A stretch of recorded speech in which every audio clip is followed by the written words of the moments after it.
مولانا انعام احمد قاسمی کے سبھی بیان سننے کے لیے مولانا انعام احمد قاسمی آفیشل کو لائک، کمنٹ، شیئر اور سبسکرائب کریں۔ شکریہ۔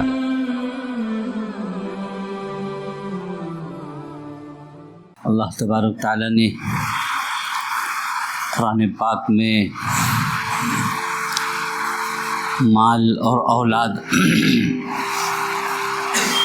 دو چیزوں کا خاص طور سے بار بار ذکر فرمایا۔ انما اموالکم و اولادکم، یہ مال جو ہم نے تم کو دے رکھا ہے اور جو اولاد دے رکھی، ان دونوں کو پیارے حبیب امام الانبیاء صلی اللہ علیہ وسلم کے بتائے ہوئے طریقے پر رکھنا، یہ ہماری دنیا اور آخرت کی کامیابی، اور اپنے من مرضی طریقے پر ان دونوں کو استعمال کرنا، یہ دنیا اور آخرت کی ناکامی کی نشانی۔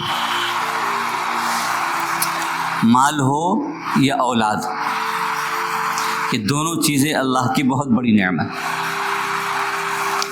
مال بھی انسان کو جہنم میں لے جائے گا اور اس کی اولاد بھی انسان کو جہنم میں لے جائے گی۔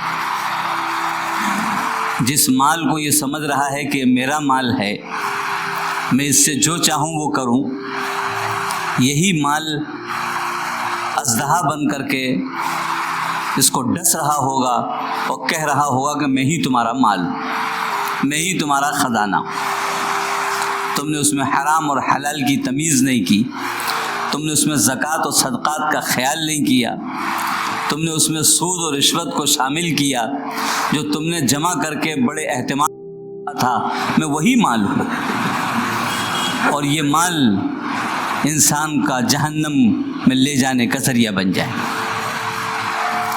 اسی طریقے سے وہ اولاد جو اللہ نے اس کو عطا فرمائی ہے اور یہ سمجھ رہا ہے کہ میری اولاد، میں جیسا چاہوں ویسا اپنی اولاد کو بناؤں، اپنی مرضی کے مطابق اس کو ڈھالوں، جس طرح چاہوں اس کو سکھاؤں، تو فرمایا کہ اگر تم نے یہ کیا تو پھر یہی اولاد تمہارا ہاتھ پکڑ کر جہنم میں ڈھکیل دے گی۔ یہی اولاد اللہ سے مطالبہ کرے گی کہ ہمارے ماں باپ کو ہمارے حوالے کر دیا جائے تاکہ ہم جہنم کے نچلے طبقے میں ان کو ڈھکیل دیں۔ کون کہے گا؟ ہماری اولاد کہے گی، ہمارا بیٹا کہے گا، ہماری بیٹی کہے گی، جس کو ہم یہ سمجھ رہے ہیں کہ یہ ہمارا ہے، یہی ہمارا مخالف ہو۔ کب؟ جب ہم پیارے حبیب امام الانبیاء صلی اللہ علیہ وسلم کی بتائی ہوئی روشنی میں ان کی تربیت نہیں کریں گے۔ جو اللہ نے ہم کو سکھانے کے لیے اولاد کو بتایا ہے وہ نہیں سکھائیں گے، جو بتانے کے لیے بتایا ہے وہ نہیں بتائیں گے، تو پھر یہی اولاد ہمارے لیے جہنم کا ذریعہ بن جائے۔ اس لیے ان دونوں چیزوں کو بڑے ڈر کر کے ان کی طرف تربیت کا ہاتھ اور استعمال کا ہاتھ بڑھانا چاہیے، ڈرتے رہنا چاہیے کہ کہیں یہ ہم کو جہنم میں نہ لے جائیں۔ اور یہی اولاد اور یہی مال اگر اس نے صحیح طریقے پر استعمال کیا تو پھر یہی اولاد ہاتھ پکڑ کر لے جائے گی۔ ماں باپ جہنم میں ہوں گے، اولاد کہے گی ہم جنت میں نہیں جائیں گے جب تک کہ ہمارے ابا اماں کی انگلی نہ پکڑا دی جائے۔ یہی اولاد ہم کو جنت میں لے جائے، یہی مال ہم کو جنت میں لے جائے گا۔ یہی مال یہ کہے گا کہ اللہ سب کچھ ہم اس کے پاس موجود تھے، لیکن اس نے بغیر آپ کی مرضی اور بغیر اللہ کے حبیب کے بتائے ہوئے طریقے انہوں نے ہم کو استعمال نہیں کیا تھا، اللہ ان کو جنت میں بھیج دیجیے۔ تو یہی سفارش کریں گے اور یہی ہماری تباہی کا ذریعہ بنے۔ اسی لیے انبیاء کرام کے جو واقعات قرآن پاک میں ذکر کیے گئے ہیں، انہوں نے اولاد کی کیسے تربیت کی، اللہ نے بار بار ان کا ذکر کیا ہے۔ کس نبی نے اپنے اولاد کے بارے میں کیا کیا، اپنی اولاد کے بارے میں کیا دعا مانگی، اپنی اولاد کے بارے میں کیا فکر کی، اپنی اولاد کو کس طرح پروان چڑھایا، اللہ نے اس کو بار بار قرآن پاک میں ذکر فرمایا ہے تاکہ اولاد والے اس سے نصیحت حاصل کر لیں۔ انبیاء کے واقعات سے، رسولوں کے واقعات سے ایک واقعہ اسی میں سے پارے 1 میں اللہ تبارک تعالیٰ نے ذکر فرمایا ہے۔ حضرت یعقوب علیہ السلام اللہ کے بہت بڑے نبی ہیں، بہت بڑے نبی۔ حضرت یعقوب علیہ السلام ایسے نبی ہیں کہ جن کے باپ بھی نبی اور رسول، جن کے چچا بھی نبی، جن کی اولاد بھی نبی، جن کے پوتے بھی نبی، جن کے نواسے بھی نبی، چاروں طرف نبی ہی نبی ہیں۔ اس بیچ کے ایک نبی حضرت یعقوب علیہ السلام اولو العزم نبیوں میں ہیں۔ اللہ نے ان کا ذکر بار بار قرآن پاک میں فرمایا۔ حضرت یعقوب علیہ السلام انہوں نے اپنی اولاد کی تربیت کیسے کی، اللہ نے قرآن پاک میں باقاعدہ ذکر فرمایا۔ کس طرح اولاد کو سکھایا، پڑھایا، بنایا، کتنی محنت کی، اور کس نے محنت کی؟ جس کے چاروں طرف نبی نبی ہیں۔ وہاں تو کفر اور شرک اور گمراہی جھانکنے کو بھی نہیں آئی ہے۔ انہوں نے اپنی اولاد کے ساتھ کیا کیا؟ فرماتے اللہ تبارک تعالیٰ نے ذکر فرمایا، ام کنتم شہداء اذ حضر یعقوب الموت اذ قال لبنیہ ما تعبدون من بعدہ۔ حضرت یعقوب علیہ السلام ساری زندگی اولاد پر محنت کرتے رہے، جھولی پھیلا پھیلا کر اللہ سے ان کی ہدایت کی دعائیں کرتے رہے، ان کو ایک ایک طریقہ اللہ کا بتایا ہوا سکھاتے رہے، یہاں تک کہ ان کے موت کا وقت آ گیا۔ یعنی مرتے دم تک دنیا سے جاتے جاتے انہوں نے اولاد سے غفلت نہیں کی، اولاد سے نظر نہیں ہٹائی، اولاد کی طرف، کیونکہ یہی ہماری پونجی ہے، یہی ہم کو جنت پہ لے جائے گی، یہی ہماری سارا خزانہ ہے ہمارا۔ تو اللہ تبارک تعالیٰ ذکر فرماتا ہے کہ ہم میں سے کوئی موجود نہیں تھا اس وقت، لیکن اللہ نے اس واقعے کو محفوظ رکھ کر کے قرآن پاک میں پیارے حبیب کو عطا فرمایا۔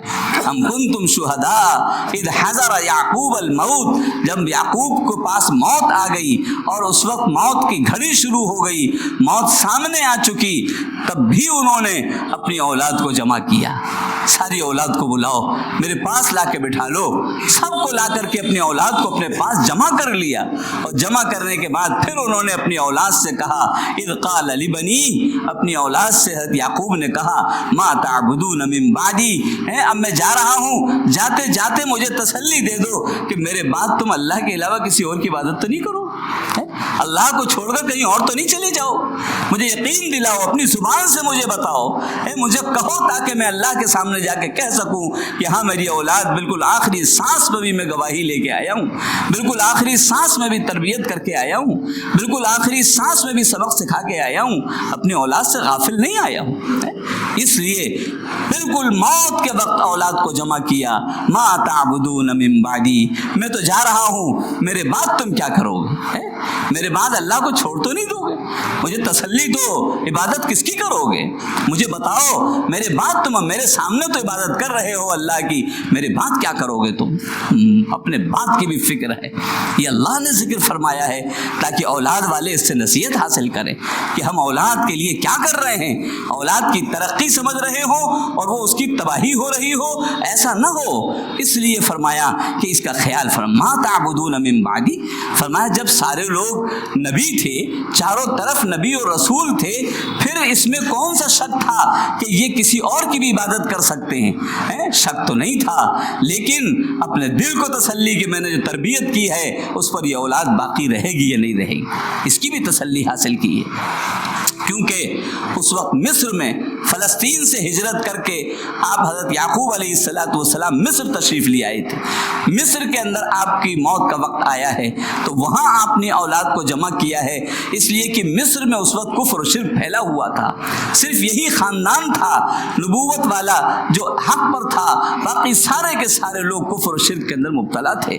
پورا مصر جو تھا وہ اللہ کے علاوہ دوسروں کی پوجا کرتا تھا، وہاں جانوروں کی پوجا کی جاتی تھی، ستاروں کی پوجا کی جاتی تھی، سورج اور چاند کی پوجا کی جاتی تھی۔ اس لیے آپ نے فرمایا کہ مجھے تسلی دو کہ اس چاروں طرف جو ماحول ہے اس سے متاثر تو نہیں ہو جاؤ، چاروں طرف جو ماحول ہے اس سے متاثر تو نہیں ہوگے، پوری طریقے سے باقی رہو گے جس پر میں نے تم کو کھڑا کیا ہے، جو میں نے تمہاری تربیت کی ہے، مجھے بتا کے جاؤ۔ لہذا اس لیے آپ نے سوال کیا۔ اب نبیوں کا خاندان تو اپنی اولاد کی فکر کرے کہ ہمارے بعد یہ عبادت کس کی کرے گا. ہم اس ملک میں رہ رہے ہوں جہاں کفر و شرک چاروں طرف ہو, گلی گلی منڈلا رہا ہو, پورے منصوبے ہوں, اور ہم بڑی تسلی کے ساتھ لیٹے ہوں, بڑی بڑھیا نیند آ رہی ہو, ہم بڑے سکون سے اپنے مال اور اولاد میں مشغول ہوں کہ یہ اولاد تو ہماری ہے, ہم جو چاہیں وہ کریں, اور اس کی فکر ایمان کی نہ کریں, تو پھر یہ ہم سے زیادہ خسارے والا کوئی بھی نہیں ہوگا. جہاں چاروں طرف اولاد کو, آنے والی نسلوں کو, جتنے اسکول, جتنے کالج, جتنی چیزیں ہیں, ہر جگہ پر کفر و شرک سکھایا جا رہا ہو, کفر و شرک کی طرف کھینچا جا رہا ہو, زبردستی لے جایا جا رہا ہو, وہاں پر ہم مطمئن ہو کے بیٹھ جائیں. اسکول والے کہہ دیں تمہارا بچہ بڑا ذہین ہے, ہم مطمئن ہو جائیں. اسکول والے کہہ دیں تمہارا بچہ فرسٹ نمبر سے پاس ہوتا ہے, ہم مطمئن ہو جائیں. ہم بالکل فکر نہ کریں کہ کہیں ایمان پر ڈکیتی نہیں پڑ رہی ہے, کہیں اس کا ایمان چھینا تو نہیں جا رہا ہے, کہیں اس کے ایمان کے اوپر شک و شبہ تو پیدا نہیں کیے جا رہے ہیں کہانیاں سنا کر, واقعات سنا کر, بلکہ زبردستی اب تو سارے واقعات آ رہے ہیں, ہم دیکھ رہے ہیں اپنی آنکھوں سے, اور پھر بھی ہم مطمئن ہیں, ہم اس کی فکر نہیں کر رہے ہیں. یہ ہمارے لیے تباہی کا ذریعہ بن جائے گا. آنے والی نسلوں کا پتہ نہیں ہے کہاں چلے جائیں گے اگر ہم نے اس کی فکر نہیں کی. چھوٹے چھوٹے بچوں کو ہم نے حوالے کر دیا ہے, کس کے حوالے کیا ہے, اس پر ہم مطمئن ہو جائیں. ہم شام کو 1 گھنٹہ نہ نکالیں ان کے توحید سکھانے کے لیے, رسالت سکھانے کے لیے, پیارے حبیب کی زندگی سکھانے کے لیے, صحابہ کو بتانے کے لیے, قرآن سکھانے کے لیے. ہم اگر 1 گھنٹہ بھی نہیں نکال سکتے ہیں تو ہم سے زیادہ تباہی کس کی ہونے والی ہے. اسی لیے فرمایا کہ سن 47 میں فلسطین سے جب وہاں پر اسرائیل کو آباد کیا اور یہاں سے مسلمان لے جا کر کے لندن اور برطانیہ وغیرہ میں سب لے جا کے بسائے, ہم تمہارا خیال کریں گے, ہم تمہیں دیکھیں گے, ہم تمہاری اولاد کو پڑھائیں گے, ان لوگوں نے قبضہ کر لیا ہے, چلو ہمارے ساتھ. یہ مسلمانوں کو لے کر کے برطانیہ اور لندن آ گئے, بڑی تعداد میں سب مسلمان فلسطین کے. یہ تربیت کے نام پر لے گئے, تعلیم کے نام پر لے گئے, پرورش کے نام پر لے گئے. وہاں آج ایک بھی مسلمان موجود نہیں ہے, وہ سب کے سب فلسطینی یہود و نصارہ ہو گئے, ایک بھی اس میں سے ایمان پر باقی نہیں ہے. پڑھائی کے نام پر, تربیت کے نام پر, اور ہم مطمئن ہیں کہ ہمارے بچوں کی پڑھائی ہو رہی ہے, اور ہم اس کی فکر نہ کریں کہ پڑھائی ہو رہی ہے تو کیا ہو رہی ہے, اور وہ جو زہر پلایا جا رہا ہے ہم اس کا ڈنک نکال لیں شام کو بیٹھ کر کے. اتنی ہمارے پاس فرصت نہیں ہے, اس کا ڈنک نکالنے کی فرصت نہیں, اس زہر کو مٹانے کی فرصت نہیں ہے. کس کس طریقے سے کیا کیا ہو رہا ہے, سوریہ نمسکار کہلوایا جا رہا ہے, ہمارے بچوں سے وندے ماترم پڑھوایا جا رہا ہے, ہمارے بچوں سے جگہ جگہ پر قدم قدم پر ساری چیزیں ہو رہی ہیں, اور ہم بالکل مطمئن ہیں. ہم تسلی سے ایسے بیٹھے جیسے کہ ہم نبیوں کے خاندان میں بیٹھے ہوں, کوئی فکر نہیں ہے اس بات کی. یہ بہت ہی نبیوں کے خاندان نے فکر کی ہے, اور ہم اس کی طرف فکر نہیں کر رہے. بچی جا رہی ہے تو کہاں جا رہی ہے, بچی کو اسکول تک جانے کے بعد بچی گھر سے تو برقع نقاب لے کے نکلی, اور جا کر پھر اس نے کیا کیا آگے جا کر, ہم مطمئن ہیں وہاں گئی ہے اور یہاں گئی ہے اور وہاں گئی ہے, اور پتہ چلا کچھ دنوں کے بعد کہ وہ کہیں اور چلی گئی ہے. اب خون کے آنسو رو رہے ہیں. اب کیا ہوتا ہے ایسے رونے سے, اس کی فکر ہم نے نہیں کی ہے. اس طریقے سے نہیں, پوری نگرانی, پورا فکر, یہ ایمان والوں کے لیے لازمی اور ضروری ہے, اس کے بارے میں فکر کی جائے. ہم اتنا بھی نہیں بتا پاتے کہ نمستے کے معنی یہ ہیں کہ ہم اپنا سر تمہارے سامنے جھکاتے ہیں, بیٹا تم ایسا کہتے تو نہیں ہو, بیٹی تم ایسا کہتی تو نہیں ہو. سر تو ہم صرف اللہ کے سامنے جھکاتے ہیں, ساری دنیا ایک طرف ہو جائے, مسلمان کا سر کوئی جھکا نہیں سکتا ہے کسی کے سامنے. یہ سبق اولاد کے سامنے ہم نے کہا ہے, یہ دہرایا ہے, یہ پڑھایا ہے. اس کی طرف ہمیں کوئی فکر نہیں ہے کہ اولاد سے کیا کہلوایا جا رہا ہے, سلام میں کیا کہلوایا جا رہا ہے. وہ تو شرابی سے بھی کہہ دیں, جواری سے بھی کہہ دیں نمستے, اے جواری ہم تیرے سامنے سر جھکاتے ہیں, جوا بہت بڑی چیز ہے. شرابی سے بھی کہہ دے نمستے, اے شرابی تو بہت بڑا ہے, ہم تیرے سامنے سر جھکاتے. ایمان والا تو یہ نہیں کہہ سکتا ہے, ہرگز نہیں کہہ سکتا ہے, اور نہ کہلوا سکتا ہے. ان چیزوں کی فکر کرنا, اس پر توجہ دینا یہ لازم ہے, فرض ہے. اگر اس کی فکر نہ کی تو آنے والی نسل ہماری ایمان پر باقی نہیں رہ سکتی. اس کی فکر کرنا, دعائیں کرنا. نبی رات رات میں اٹھے ہیں, واسلح لی فی ذریتی انی تبت الیک. یہ حضرت ابراہیم ابراہیم علیہ الصلوۃ والسلام رب اجعلنی مقیم الصلاۃ ومن ذریتی، اللہ میری اولاد بے نمازی نہ ہو جائے، اللہ میری اولاد نہ بے نمازی نہ ہو جائے، آپ اس کو نمازی بنا دیجئے۔ آپ نمازی، کون دعا کر رہا ہے؟ ابراہیم علیہ الصلوۃ والسلام۔ اللہ یہ سکھا رہا ہے اولاد کے لیے کیا دعا مانگنی چاہیے۔ ابراہیم نے جو مانگا، یعقوب نے جو مانگا، اسماعیل نے جو مانگا علیہ الصلوۃ والسلام، یہ اپنی اولاد کی نماز کی دعائیں کر رہے ہیں۔ اللہ کہیں بے نمازی نہ ہو جائے، اللہ آپ اس کی نگرانی کریے گا، میرے مرنے کے بعد کہیں میری اولاد نماز نہ چھوڑنے لگے، اللہ آپ نگرانی کیجیے گا۔ یہ دامن پھیلا کر ابراہیم دعا مانگ رہے ہیں، اور اللہ اس کو قرآن پاک میں ذکر کر رہا ہے۔ ہم نے کتنی مرتبہ دعا مانگی کہ ہماری اولاد بے نمازی نہ ہو جائے۔ جو ہم ہی نماز کی توجہ نہ دے تو اولاد کہاں سے توجہ دے گی؟ اولاد کہاں جائے گی؟ کہاں چلی جائے گی؟ ہمیں اس کی فکر نہیں۔ اس لیے المال والبنون زینت الحیات الدنیا، اس دنیا میں ہم نے ان کو مال دیا ہے، اولاد دی ہے، یہ بڑی عبرت کی چیز ہے، بڑی نصیحت کی چیز ہے۔ ایسا نہ ہو کہ تمہارے ہاتھ سے اولاد نکل جائے اور تم مطمئن بیٹھے رہو کہ ہم بالکل صحیح چل رہے ہیں، اور پھر قیامت میں تمہاری پکڑ ہو جائے اور یہی اولاد تمہیں جہنم میں لے کے جائے۔ ایسا نہ ہو جائے، ذرا چوکنا ہو کر زندگی گزارنا اور اللہ سے دعائیں بھی مانگتے رہنا، جیسے نبیوں نے اپنی اولاد کی دعائیں مانگی۔